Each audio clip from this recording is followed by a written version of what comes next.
how I could fit in and, things like that. So just thought it'd be a good idea, to join the crew again and do that reunion.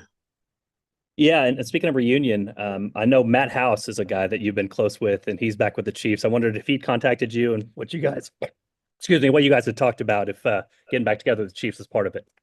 Yeah, so he was actually with them as a linebackers coach when I played in Tampa. Beat Kansas City in the Super Bowl that year, and he told Spags all about me because he coached me at Kentucky and everything. So uh, I mean, just having another guy like that I know, and Coach House was one of my favorite coaches I ever had in my life, and he was just still keeping contact with him. So it's great to have that relationship and coming back and have him coach me. So that'd be a good thing. And we already had a great relationship. So with him and Spags and Coach Merritt, I feel like it'd be a great thing to have him coaching me. We'll go next to Pete Sweeney. Pete? Hey, Mike, congrats on the return. You've talked highly about Steve Spagnuolo on the field. What do you think it is about the things that he does that fit your game and can kind of get you back to that production that you had when you were here? Yeah, Spags is just a real creative guy. He's a mastermind behind all this work. He kind of just like mix everything up. So the offense kind of don't really know what we're doing, and can have guys all over the place and doing different things and being interchangeable. So with his defense, I think I can fit in really well just because I feel I can play all over the field. And Spags is one of those guys that like to use his players to their strengths and like to use them all over the place. So I feel like when I was playing the first time, I kind of got into that rhythm as I got better throughout the season, and I figured out how Spags really, want to play me and use me all over. So I feel like he's just a great coach, and he's gonna have everybody in the right spot and they need to be. We'll go next to Nate Taylor. Nate? I think you're muted. I can't hear you. Yeah, I don't think we have audio for you, Nate. We'll give you a second to try again. We'll go to Matt Derrick. Hey, Mike, congratulations on returning to KC. Thank you. Thank you. How is it different for you this time, mindset-wise? Because obviously you know a lot of the guys here now. There's a few faces that are gone, and especially Justin not being here. Is this, different for you as far as, knowing what you're stepping into, but maybe now you're going to be more of a OG, leadership Mhm. for this group? Yeah, the first time I was coming to first time to a new team. I was with Tampa for the first 4 years, and then coming to a new team, so it was kind of different from me. And then knowing that they had just won a Super Bowl the year prior, so I was like, trying to get adjusted as best as I could. And I knew the kind of guys that they had over here, but I didn't really know exactly who was over there. So it was kind of a little bit hard to get adjusted. But once, you know, the Chiefs and the players and all the coaches was real family oriented and brought me in really well. So I feel like during the season I was trying to get acclimated to the playbook and everything that comes with it, being on a new team. And now I feel like I kind of know everything about them. The whole players, all the players and the coaches, and the playbook. And so it won't be too hard as far as like getting ready for a new team because I kind of already familiar with everything. And yeah, and I feel like it'd be a different direction as far as like taking on that leadership role with Jay Reed being gone. He had that. He's one of the select few guys that I know that has that type of leadership style that he puts on and shares with his teammates and everything. So I try to pick up as best I can, follow his footsteps, and try to take on that role, being like the older kind of guy in the room, I guess. And as year 7 it sounds crazy to say, but yeah. So I take on that role and kind of.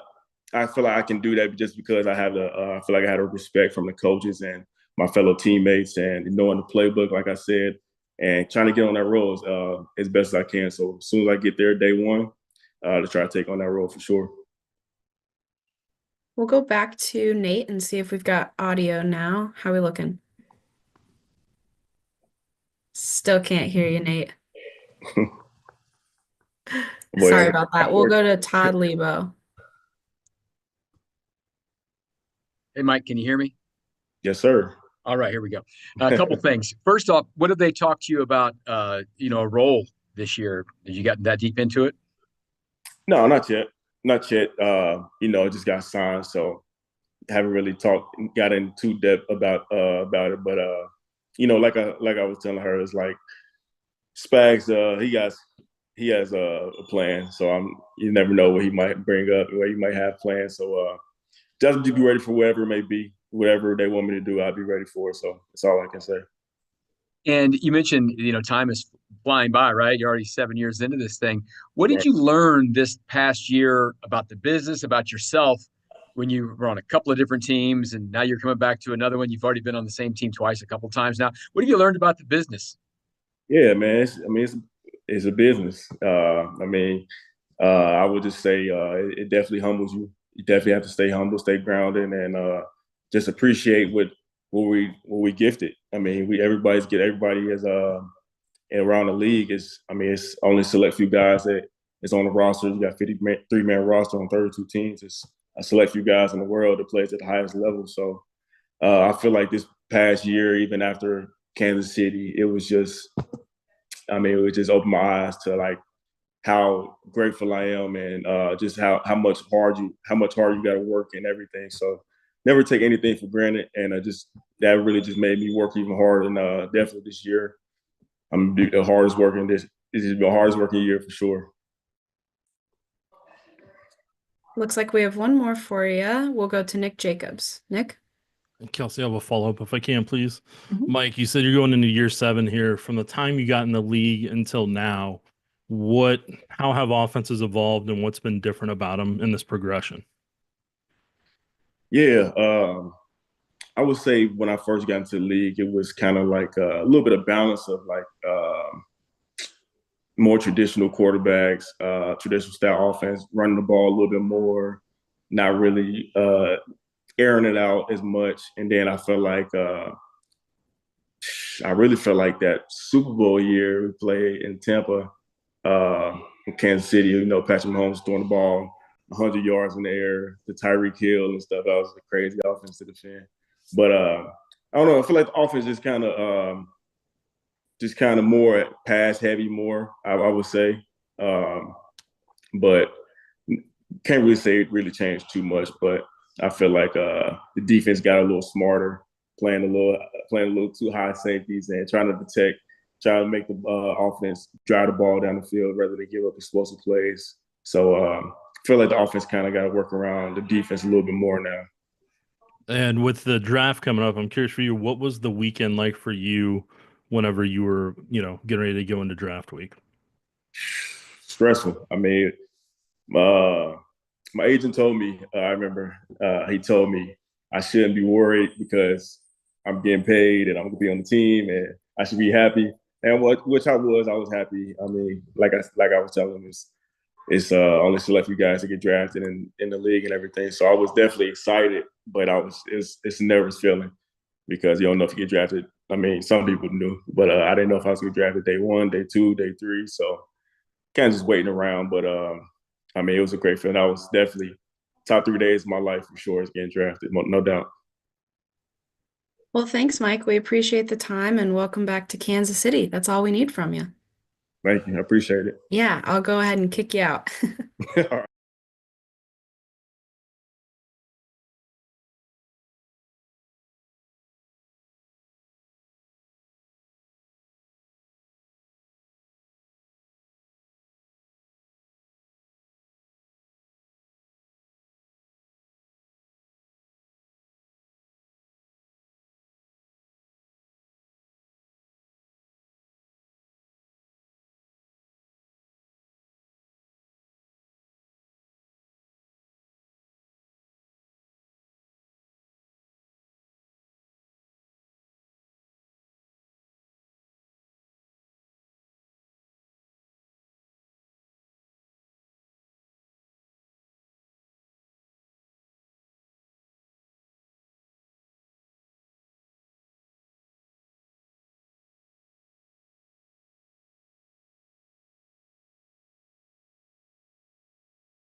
You can rotate your phone for me or your camera, and then that way you'll pop up big. Better?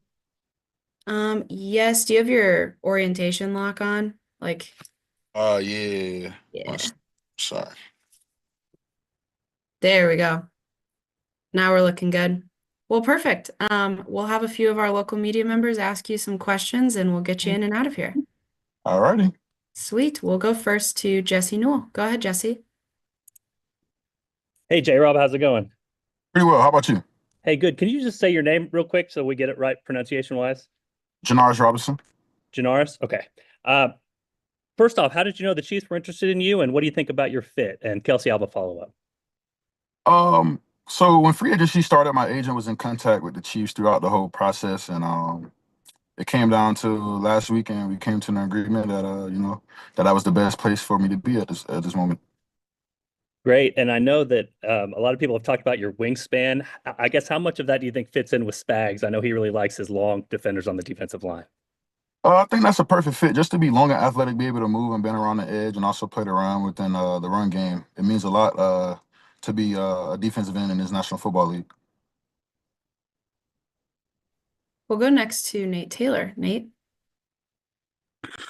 Hello, Janarius. Welcome and thank you for the time. Did you get a sense that you've been in the league quite a bit, but you still haven't necessarily played it to your potential? So I guess for you, what are you trying to sort of prove with this opportunity based on some of the high plays you have had in your career?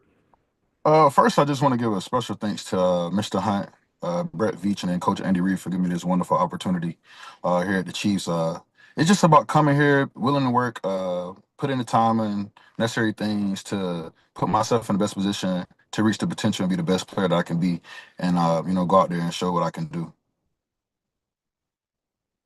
We'll go next to Pete Sweeney. Pete.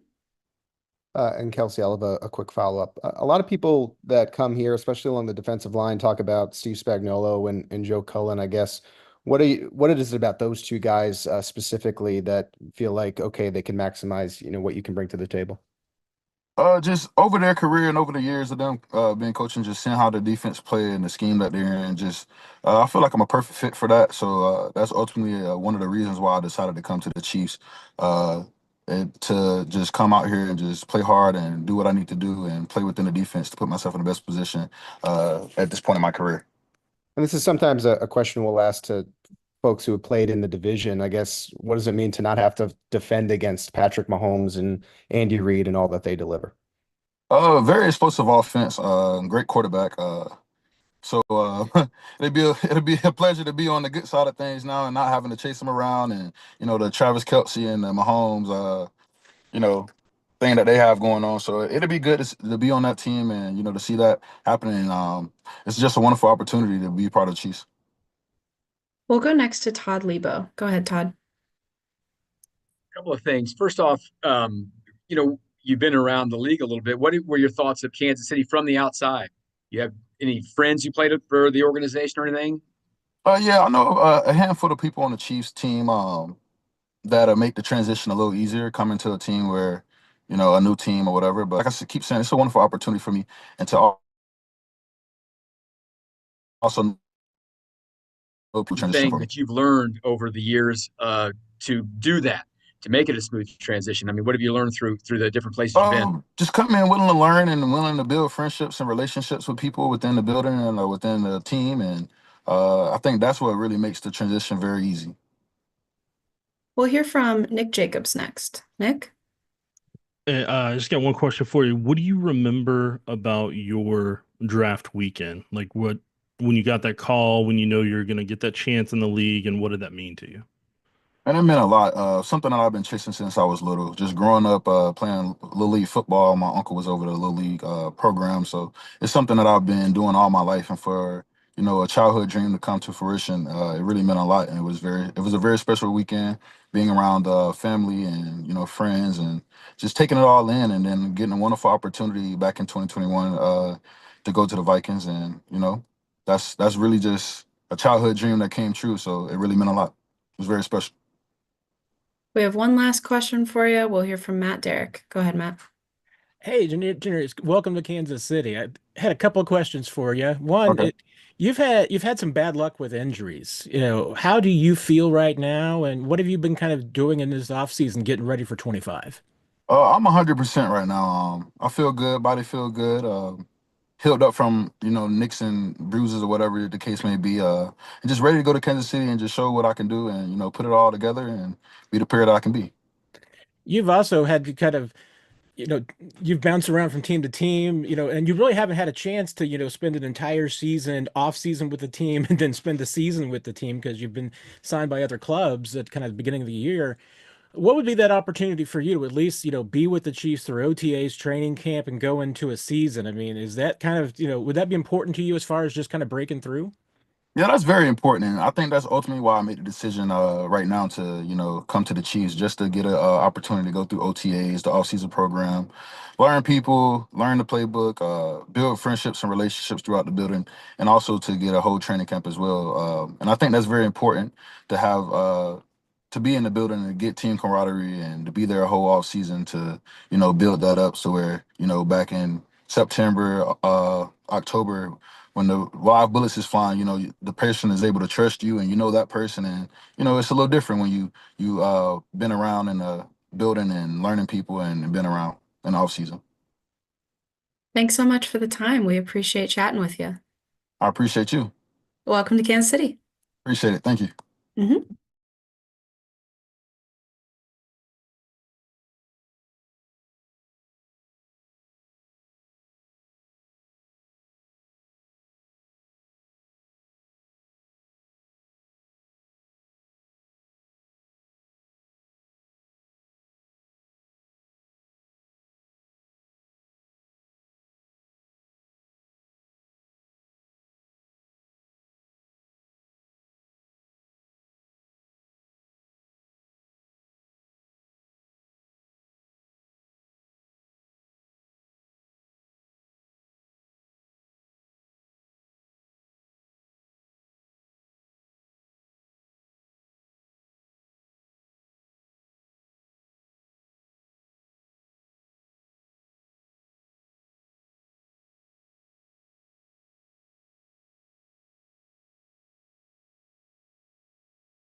that would be great.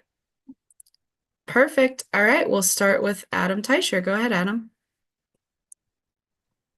Hey, Charles. Wanted to ask you, since you've been with the Chiefs, you won a championship, although you didn't get to play in the Super Bowl that year, and then you did get to play in a Super Bowl, but you didn't win the championship. But you accomplished a lot since you've been here. So just curious, what you feel like is left for you in your time here in Kansas City? And Kelsey, I'll have a second question as well. What's left of my time? Just think playing a full season. That's a big thing for me. Playing a full season, and what comes with that, playing my best kind of ball, playing hopefully 20 games, 21 games, whatever the case may be, and just having an all-around good year, great year, where there's no distractions on my end or nothing I have to overcome. Kind of just smooth ride and help the team in every way that I can. Okay. And do you feel like playing for the Chiefs defensive coaches and mainly Spagnuolo and Cullen has been beneficial to your career, made you a better player? And if so, how? Yeah, 100%. I had my career year in a shortened season that I had my first year with the Chiefs. So obviously, it's obvious that equates to that the system is doing well, the coaching is doing well. I've improved as a player, and so I foresee that continuing, being in this my third year in the system. So I know the system now like the back of my hand. So Okay, we'll go next to Nate Taylor. Nate? Hey Charles, good to see you. I have two questions as well. Can you just share as much as you want about just the ebbs and flows of free agency and what was maybe the one or two things that led you to return? And Kelsey, I'll have a second question as well. yeah, obviously I think I would say the times that I did miss held weight in teams. And then obviously it would be difficult for anybody to look the same from injury and then after injury. So those two factors were something that I dealt with in free agency. And then there's a time when you come to a point in the decision making that you do what kind of makes football sense at the time. You kind of throw your ego out of it and you think long term and you think clear. And there's just a space where you feel like, okay, I gotta kind of let my ego down and think about what's going to be best long term. And I found it to coming back to an organization that I know, coaches I know, system I know, a system that, again, like I said, before I got hurt, I don't like really moping in the past, but I was on a very very good pace, very fast, rapid pace. So with that, getting a whole year, getting the whole off season, I literally just came back from my workout. So getting that, I feel like will bode well in my favor, and also in the team's favor, because I do well, we all do well. Exactly. And I know Adam asked you about the Super Bowl. Getting that opportunity, I know, was quite, instrumental for you, but now with some time removed from it, what do you feel like is the thing that you learned most about playing on that stage and how that might galvanize you for this season? Every play matters. You got to come ready to play from play one. And I think that's the biggest thing. It's a big game. It's the biggest sporting game and all those things, but you got to take it as the first game of the season. You got to come ready the first game of the season. You got to strap it up because, any margin of there's not too much margin of error in that type of game. We'll go next to Jesse Newell. Go ahead, Jesse. Hey, Kelsey, I'll have a follow-up too. Hey, Charles, I think you referenced this, but guys like Nick Bolton and Hollywood Brown, they re-signed with the Chiefs before free agency even started. How much was the hope that, maybe you guys could reach out with the Chiefs, that you were able to to get with them before free agency started? Oh, sorry. Yeah, that was a big plan, and I appreciate Brad and Coach Reed and Mr. Clark for bringing me back and giving me an opportunity. I wanted to come back. That was a big factor. I love being here. I love the organization. I've had a lot of success here, so it wasn't too much of a hard decision when the opportunity presented itself to do that. Yeah, and how difficult was it to remain patient? You talked about the ego part of this and, coming back to the Chiefs. How difficult was it to wait out those few weeks? Yeah, it was because I ain't got a lot of patience anyway. I don't got patience for myself. So it was tough. But like I said, it's factors that honestly I couldn't control. Now I have to, in the offseason, do everything to prevent the first factor and then improve on the second factor, preventing injury, improving on what was a season that, like I said, it's just hard to be what I was coming off of that. Seeing the growth and progress I've had in the offseason, I definitely could see that, it was kind of crazy that I was playing, to be honest. But I wanted to do anything to be on the field with the guys and to help the team. So I pushed and pushed to do that. But obviously, when you take a step back and I go on the training where everything's specific for me, it was kind of crazy that I was out there. We'll hear from Pete Sweeney next. Pete? Charles, congratulations on the new contract. I look at the career arc that you've had. You go to the Texans, the 49ers, and you missed some time for various reasons, the injury last year when you're hitting your stride. It's just like all been about adversity. Now the 1-year contract, I guess. When you look at it, how has overcoming all sorts of adversity defined your career? Yeah, I mean, I feel like personally, I've been at the door of where I wanted to be, and then something happens. I think of like in the Niners, like I was rushing, like I was on a good pace with over there, and then something unfortunate happens, and then it affects the next kind of journey coming here. So then, boom, you got to do that, and then I'm on a fast peak and track, and then boom, my knee go. When I feel like that don't happen, so probably a whole different story. But it's all about, I mean, life is about adversity. Life is about overcoming it. And I think what keeps me at peace is that, knock on wood, there's not any of that anymore. Like, God willing, I'll be able to play the home opener. You know what I'm saying? So I'll be able to play from game one. I haven't been able to play game one since my 4th year in the league. I'm going on year 7. So it's tough for sure because you feel like you put all the work in. I know that I'm a talented player. It's like you climb the hill, and then a rock hits you in the face. Now, hopefully, I can climb this hill and I don't have too much debris hitting me, and I can just, like I said, play game one and show everyone exactly what I was before I got hurt, to be honest. And then also with that, help the team and help the defense and give the defense and this organization a full, like I said, 20 or 21 games, whatever the case may be, to be like, okay, this is Charles Omenihu. Looks like we have a couple more for you. We'll go to Nick Jacobs next. And Kelsey, I'll have a follow-up if I can, please. Charles, I'm curious for you. Last year, you're going through rehab. You're dealing with that and trying to get back to as much of 100% as you can.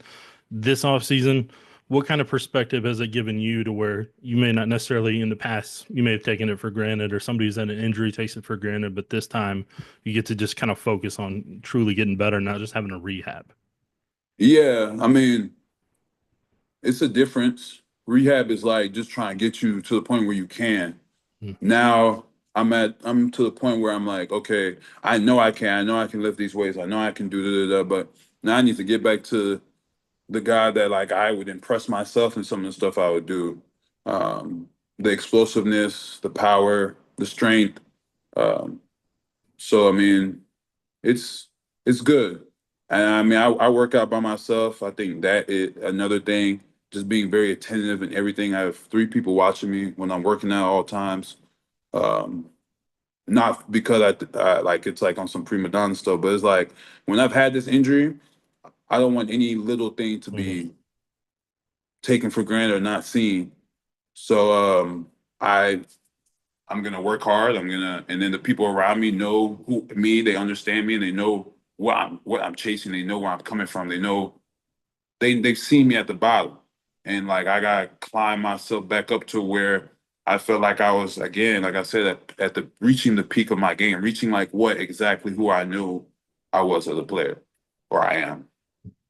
And then lastly, my other question for you is going back to your draft weekend, what did it mean to you when you got that call and knew that all the work you'd put in was you were finally there? It meant everything. The draft was an emotional roller coaster for me. But at the end of the day, when you get your name called, and I remember the time I was drafted at 1:42 p.m., round 5, pick 161. And so once that happens, it's just like a euphoric feeling. And then now it's like you start again because you're a rookie. You got to make your name in this league. And the NFL I've learned that's a what have you done for me lately? It's a year on, year to year kind of pass. So that would be kind of my kind of experience. We'll go next to Matt Derrick. Go ahead, Matt. Hey, Charles, good to see you and appreciate your time. Couple of questions for you. You touched on just, how it maybe was crazy at times that you were out there as early as you were last year. Mm-hmm.